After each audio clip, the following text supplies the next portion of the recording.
Nalapit na ako mapahiya. Nahihiya na nga rin ako eh. Siguro nahalata ninyo eh. Nakakahiya talaga.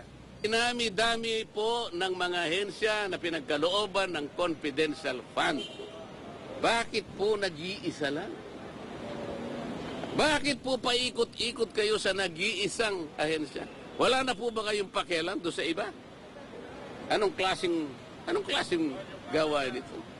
Paano tayo makakagawa ng isang matibay, ng isang katanggap-tanggap na investigasyon? Kung sa dinabi-dami ng mga ahensyang nabigyan ng ganong klaseng pondo, isa lang ang tutugisin mo. Kaya nila ginagawa ito para sa impeachment. Isa sa paraan, baka sakaling makakuha siya. Hindi po ganun nga eh. Baligtad po ang nangyari eh. Hindi po kayo ang gagawa niyan. COA po, kung yun ang ating objective. Eh bakit isa lang inimbestigan natin? Ilang opisina ba ang merong confidential fund sa palagay nyo? May idea ba kayo? NGAs na lang, National Government Agencies. Ilan ba karami ang National Government Agencies? Palagay mo na lang 500. Okay? At yung kalahati nun, binigyan ng confidential fund. Di 250 yun. LGUs, sila ng LGUs. Mga mayors and gobernador. Palagay mo lang 1,000. Kalahati nun, 500. O di 750 na yun. What about the GOCCs? Government-owned and controlled corporations. Mga 300 yan. Kalahati na lang. 150. O palagay mo lang 1,000 na lang ang nabigyan na ahensya ng gobyerno. Bakit? Bakit Office of the Vice President lang? Kahit anong komite yun, kaya sabihin nilang hindi ako member, pwede ako magsalita at mag-participate. Kung pipigilan nila ako, di pa ba nyo naiintindihan kung anong klaseng procedure, kung anong klaseng tuntunin na ang meron kami? Pang-17 taong ko na sa Congress, ngayon ko lang po nakita ang mga pangyayaring ito. Nalulungkot po ako, nagdaramdam ako, nai-stress ako kung bakit nangyari ito.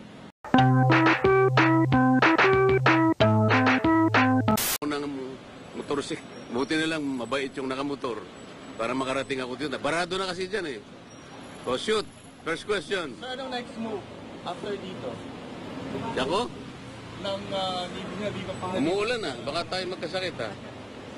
Ano? Anong next move po ni VP Sara after dito sa St. Jude? Hindi ko po alam kung anong gagawin nila pero sa tingin ko dahil may mga legal advisors naman po nila. Pinakamaganda siguro ay petition should be filed in the courts of law para po malaman na natin kung tama po itong nangyayari. Sa akin palagay po kasi hindi na po tama. Yung processes and procedures so far taken by the House of Representatives are highly irregular. May motion kayong gagawin sa Congress? Meron namang hearing sa Monday. I think I will attend. Kahit na masama ang loob ko sapagkat ayaw ko nakikipag-away sana eh. Nakita nyo naman, nung una akong umattend doon, nagre-raise lang ako ng mga issues about procedures. Sabi ng chairman, hindi na raw ako member. As member, hindi na raw ako pwedeng mag-raise ng procedural issues. Saan ka naman nakakitang ganun? I am still, and the last time I checked, I am still an elected member of the House of Representatives. At dahil nga, member ako ng House of Representatives, kahit anong komite yun, kaya sabihin nilang hindi ako member, pwede ako magsalita at mag-participate. Kung pipigilan nila ako, di pa ba nyo naiintindihan kung anong klaseng procedure, kung anong klaseng tuntunin na ang meron kami? Pang-17 taong ko na sa Congress, ngayon ko lang po nakita ang mga pangyayaring ito. Nalulungkot po ako, nagdaramdam ako, nai-stress ako kung bakit nangyari ito. Ito lamang pagdinig na ito in aid of legislation. Kayo po na nasa media, alam kong nalalaman na ninyo, hindi na po in aid of legislation. Kung totoo po na isinasaalang-alang namin yung paggasta at kailangan po natin busisiin, tama naman po yun. Lahat tayo katungkulan nating maging transparent, maging accountable. Ang tanong, ang House of Representatives po ba ang gaganap sa tungkulin ng Commission on Audit? Pagka ganun, tanggalin na po natin ang COA sapagkat sila na po ang nag-o-audit. Wala po sa tungkulin namin ang mag-audit. Kung sasabihin nila, hindi kami nag-audit. Ang ginagawa namin, is investigation in aid of legislation. Okay, kung yun ang ating objective, bakit isa lang inimbestigan natin? Ilang opisina ba ang merong confidential fund sa palagay nyo? May idea ba kayo? NGAs na lang, National Government Agencies. Ilan ba karami ang National Government Agencies? Palagay mo na lang 500. Okay? At yung kalahati nun, binigyan ng confidential fund. Di 250 yun. LGUs, sila ng LGUs. Mga mayors and gobernador. Palagay mo lang 1,000. Kalahati nun, 500. O di 750 na yun. What about the GOCCs? Government-owned and controlled corporations, mga 300 yan. Kalahati na lang, 150. O palagi mo lang 1,000 na lang ang nabigyan na ahensya ng gobyerno. Bakit? Bakit Office of the Vice President lang? Wala pong nagtataka sa atin kung bakit ang pinipilit na isolate lang, ang pinipilit na gisain lang, Office of the Vice President. At saka yung DepEd na kung saan ay naglingkod siya bilang secretary. Paano po yung iba? In aid of legislation po ba ito? O in aid of persecution? Kaya nyo na pong mag-conclude eh. Ang linaw po nito eh. Hindi na po tayo dapat gumamit ng calculator eh. Wala na pong computer na. Hindi nyo pa kayang i-memorize ito. Why are we isolating the office of the Vice President? Kung confidential fund. Ano po ba yung Commission on Audit? Ito po ay independent constitutional body. Bakit kami po ang gumagawa? Tanungin po natin. Sa Lunes po, ako po ay mag-a-attend ng hearing po, ipagpapatuloy po yata ang pagdinig tungkol sa bagay na ito. Pipilitin kong pumunta ron. Sana po'y walang mga away, sana po'y maging sensible, sana po ipakita nila the better arguments. Wala na po sanang agawan ng hopya para tayong lahat po ay masaya. Para lahat makinabang po ang taong bayan. Ibig ko sabihin, sensible questioning, sensible arguments, wala na po kasi yung quality of debates eh. Wala na po eh. Noon po, yung unang pasok ko sa Congress, napaka-maingat namin kasi pag-address sa bawat isa sa amin. The Honorable Gentleman from Bohol, mga ganun kami. The Distinguished Congresswoman from Leyte. Ngayon po hindi. Duduruin ka pa eh. Sabi pa ng isa. Sasamahan pa yung panlalaki ng mata eh. Are you rebuking this committee? Nakakita po kayo ng ganun? Nakakita na po kayo ng ganun? Ngayon ko lang po nakita, ewan ko po sa inyo, sa dami po ninyo, kung hindi po nyo nakikita ang nangyayari. Hindi po namin trabaho ang mag-audit. Yun pong audit observation memo o kaya notice of disallowance. By their very nature, ito po'y confidential. Confidential po eh. Bakit po ang House of Representatives kukunin nila po yung mga dokumento at sila mismo ang gagawa ng gawain ng COA? Ang ibig bang sabihin, gagawa po ba sila ng batas para i-abolish na po ang COA? Hindi po nila magagawa yun. Para ma-abolish mo ang COA, i-amend mo yung saligang batas. Nakakaintindihan po tayo? O, tanong po, ako na lang po nagsasalita. Tanong po. Sir, what will be the next move? Bakit hindi pa po mapakulong si Franz Castro? Convicted na po siya, di ba? Criminal na siya. Kasi naman, hindi pa final na executory. RTC lang po ang nagpakulong. Ang nag-charge sa kanya, na-convict siya, ngunit meron po tayong mga appeals. Pwede siguro po nag-appeal siya sa Court of Appeals. Kung sakasakali pong ma-confirm naman ng Court of Appeals yun, ma-affirm, pupunta pa po siya sa Korte Suprema. Ang Korte Suprema lang po ang final and executory arbiter. At pagkatapos po nun, kung sakasakali na i-affirm ng Korte Suprema yung naging hatol ng mga hukuman sa kanya, doon pa lang po siya makukulong.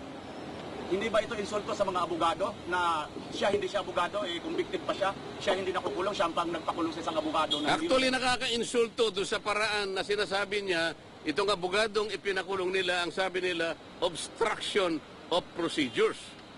Baka hindi niya naintindihan kung ano yung obstruction. Ang una pong nag-obstruct ay yung Commission on Good Government. Ang pangalan po kasi ng ng committee is Committee on Good Government. O salaminin natin. Sabi po nila, sinight for contempt nila yung staff ng OBP sapagkat di umano siya ay nag-obstruct ng procedures and processes of the court. Sino po ang kauna-unahang nag-obstruct?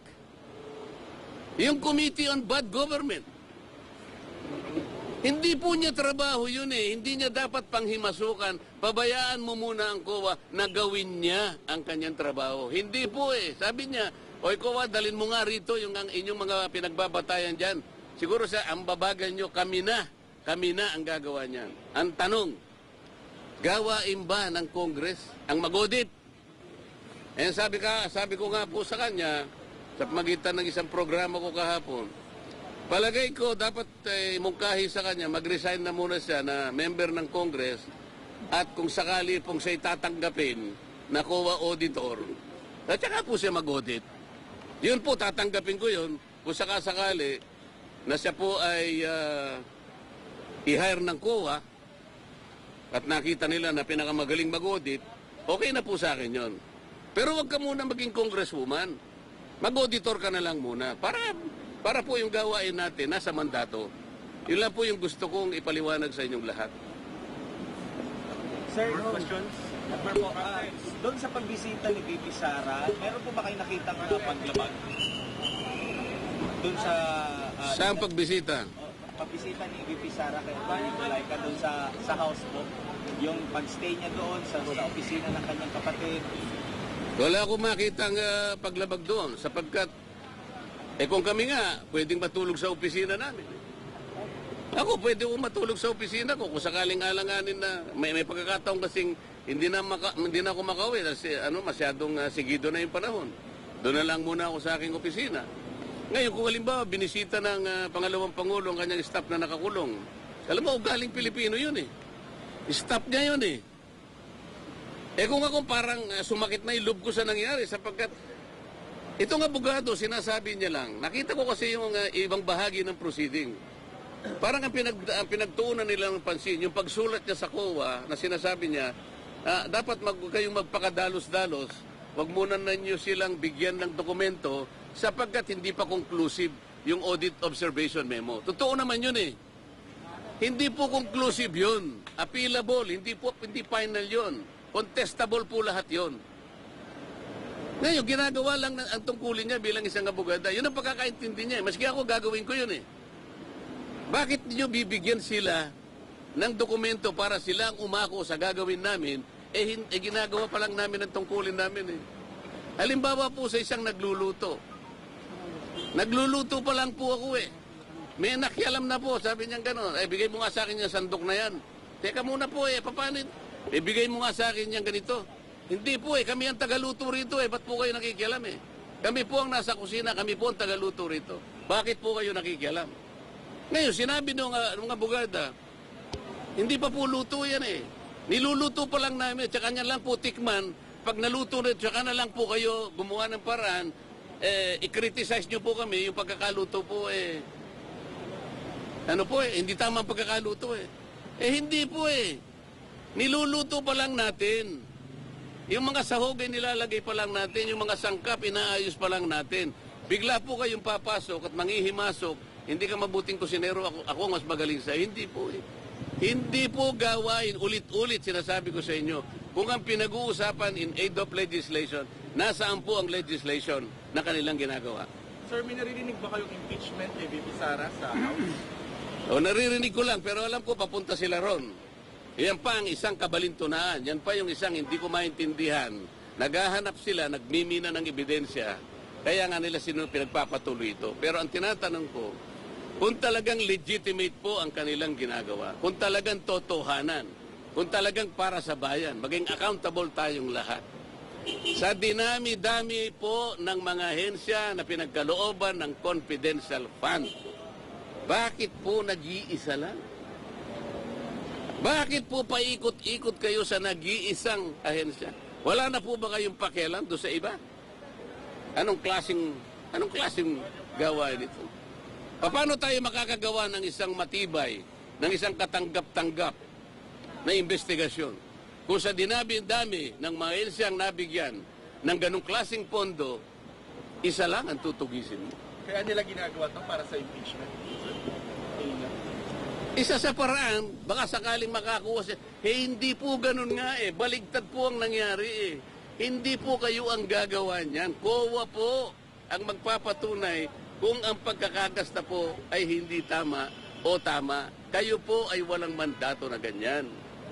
Yun na po yung pinipilit ko sa kanila. Ang problema, pag ako po ay nagsasalita ng ginto, ina-advise ko po sila, wala naman silang makita o magamit na ibang argumento para sansalain ang sinasabi ko that they should provide a better argument. Sabihin nila kung nagkakamali ako, wala naman silang masabi, aagawin na lang yung hopya. Yan lang naman eh. Pero tingin nyo gugulong ang impeachment, if ever, ipag-i-file. Diyos ko. May numbers ba? Hindi ko alam kung talagang gagawin nila. Hindi ko alam kung gagawin nila. Nagsasayang lang sila. Napakarami pong problema ng bansang ito. Napakaraming problema ng bansang ito. Dahil sa nangyayari, may nakikita ba kayong constitutional crisis? Maaring mangyari yun. Bakit po? Tingnan po ninyo. Sino po yung kanilang pinagdidiskatahan? Opisina ng Vice President. Nagkataong pangalawang pinakamataas na Pangulo. Pinakamataas na opisina sa ating bansa. Bakit po nagkaganito? Kung meron mang nakita, kung meron, bakit hindi hayaan po yung proseso na gumulong? Bakit hindi hayaan yung opisina ng COA na siya magsabi sa atin sapagkat sila'y merong mandato? Kung gusto nyo talagang gugulin ang panahon ninyo sa ganito, tawagin po natin lahat ang mga opisina na pinagkalooban ng confidential fund. Palagay ko, maski si Speaker Martin, merong confidential fund. Thank you, sir. Ang Pangulo, merong confidential fund. Kung last na lang po may sinabi po ni Congressman Pulong Duterte kay Vice President Sara na ikinakahiya niya na miyembro siya ng 19th Congress. Ikaw po bilang congressman, ano po masasabi? Nalapit na ako mapahiya. Nahihiya na nga rin ako eh. Siguro nahahalata ninyo eh. Nakakahiya talaga. Hindi ito yung House of Representatives na pinusukan ko noong 2004. Hindi po ganito. Malapit na po akong mag-graduate next year. Ngayon ko pa makikita ang lahat na hindi dapat gawin ng isang institusyon kagaya ng House of Representatives. Ang House of Representatives po ay isang parliamentary institution. Dito po ginagawa ang lahat ng pagdidebate. Lilitaw po dito yung makatwirang pangangatwiran kung anong argumento ang mabisa. Hindi nila dapat sansalain, hindi nila dapat pigilin ang magsasalita sapagkat pare-pareho ang members ng Congress. Sir, yung in aid of legislation na hearing, meron na po bang bill na nabasa kayo? Meron na ba silang plano? Nabasa na ito ba? Yung meron silang naipasang bill sa extrajudicial killing. Pag-uusapan ba natin yun? Basahin po ninyo, nakakatuwa, nakakahiya. Sapagkat akala niya, kailangan po malaman ninyo kung totoo na in aid of legislation po ito, nakapagpasa na po sila ng panukalang batas October 11, 2024. Ba't tayo pa nilang tumigil? Meron na pala. So hindi na in aid of legislation, tapos na, di ba? Ang inahanap nila ay makagawa ng batas tungkol sa EJK. Nagawa na eh. Na-file na October 11, 2024. Ba't tayo mong tumigil? Meron ka pang gustong gawin siguro. Di ba? Kung ano po masasabi niyo sa sinabi po ni Vice President Sara Duterte na ang gobyerno na ito ay walang pagtutunguhan. It is nothing. Binanggit siya po kanina ko. Wala akong magagawa kung yan ang sentimiento ng Vice President. Nasa kanya yon. At lahat naman ng tao ay pwedeng magpahayag ng kanyang opinyon. Hindi ko kayang agawin sa kanya yung opinyon na yon. Lahat po tayo merong sarili-sariling opinyon. At may karapatan tayo na magsabi kung anong nararamdaman ng bawat isang Pilipino sa kanyang pamahalaan.